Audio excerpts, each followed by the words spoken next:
Ütle. Mina tunnen ära selle noorte nägudest. Täpselt. Ma kohe näen, nad peegeldavad. Ja, et sa näed ja see iga kord on natukene erinev. Ja erinevad, et teie olete erinevad, teie suhe on erinev selle noore inimesega.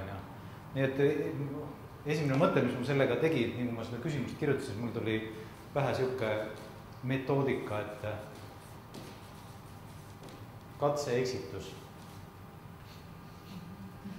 See katse-eksitus tähendab seda, et proovige. Te ei tea, te ei tunneta ära. Ja teine mõte, mis mul on, et kuidas sellesse katse-eksitusse minna, on seda, et pigem lase lahti. Et sa hakkad nagu, kuidas öelda, sellest kontrolli vabamalt liikuma kontrolli poole, mitte vastupidi. Saate aru?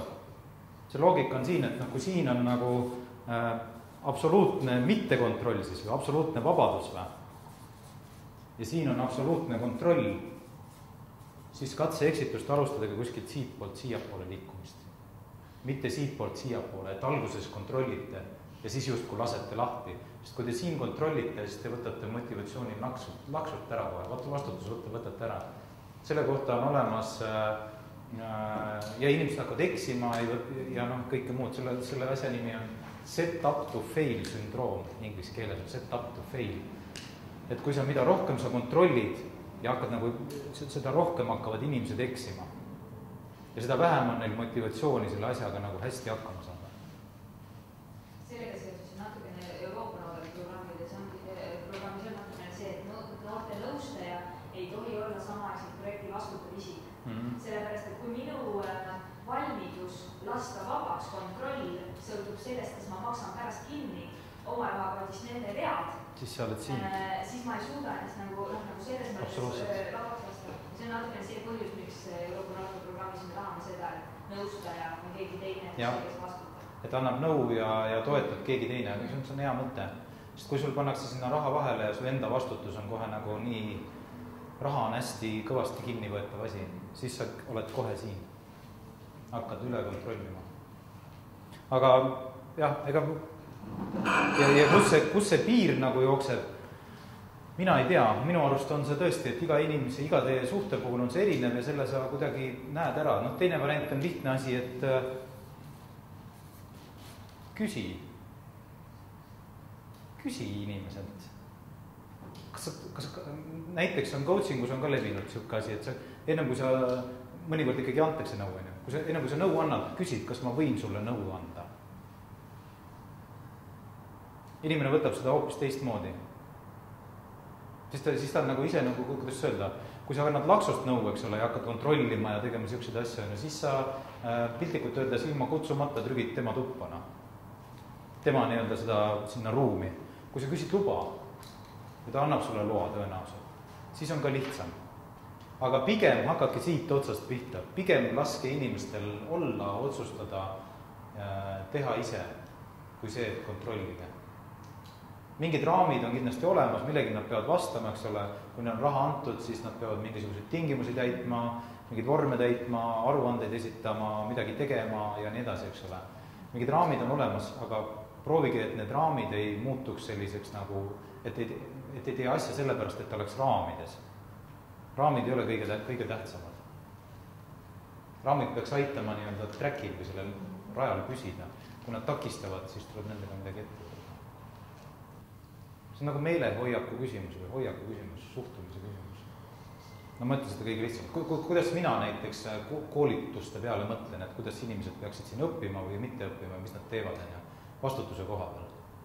Kui ma teen seda nagu sellist tüüpi, nagu me täna teeme natuke coachingu ja sellise tüüpi. Minu esimene kõige olulisem mõte on, et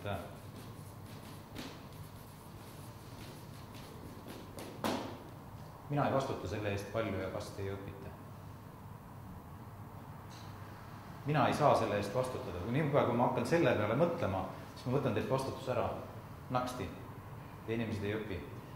Inimesed ise vastutavad.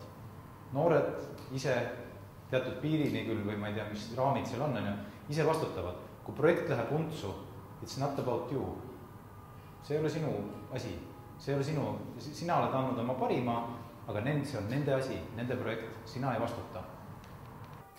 piltlikult öeldes teeks selle niimoodi, et sina oled, mis ma kirjutan, nõustaja, kõige lihtsam.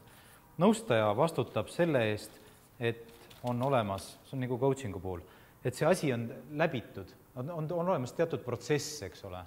Sina oled andnud oma panuse, nõustanud teda, aidanud, pannud kõik oma oskused, võimed ja kogemused ja mis iganes vaja on läinud, eks ole, oled lauale pannud ja viinud teatud protsessi või teatud moel seda teinud, eks ole. Ja siin on nüüd, eks ole, ma ei tea, eks nina sõõrmed tekkisid, on see rõõmus tegija, eks ole, see noor, ütleme siis, ja tema vastutab tulemuse eest.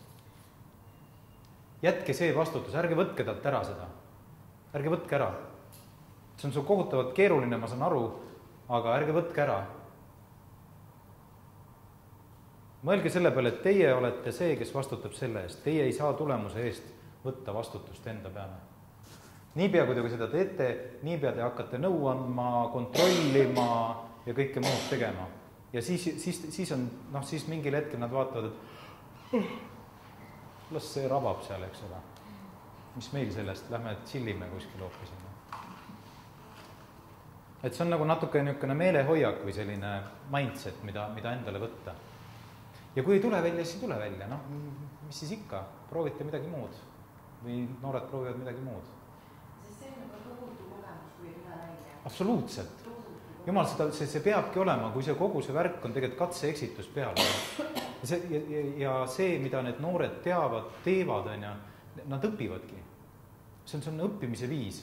Õppimise, nagu kooli metoodikas ka on, seda on palju uuritud, kuidas inimesed jällegi õpivad läbi selle, et nad teevad mingisuguseid nagu arvamusi või nagu arvavad, et nii on õige teha ja siis teevad katse. Tuleb välja, ei tule välja, tuli välja, okei. Aga isegi see katsete tegemine õpetab inimestele rohkem kui see, et keegi ütleb sulle, kuidas asjad on ja siis teed ära. Aga seal on ka oma tehnika, et sa ei keskendu ainult sellele, et ei tulnud välja ja nüüd keskendume, et mis me kõik valesti tegime, eks ole, vaid ikkagi sellele, et mis me õppisime ja kuidas me edasi lähme. Jah, et mis ma teeks teistmoodi ja nii edasi, mis hästi välja tuli, oluline. Mis hästi välja tuli. Pagan, keegi meist ei taha luuser olla ju, arutada lõputut selle üle, kuidas kõik untsu läheb, eks.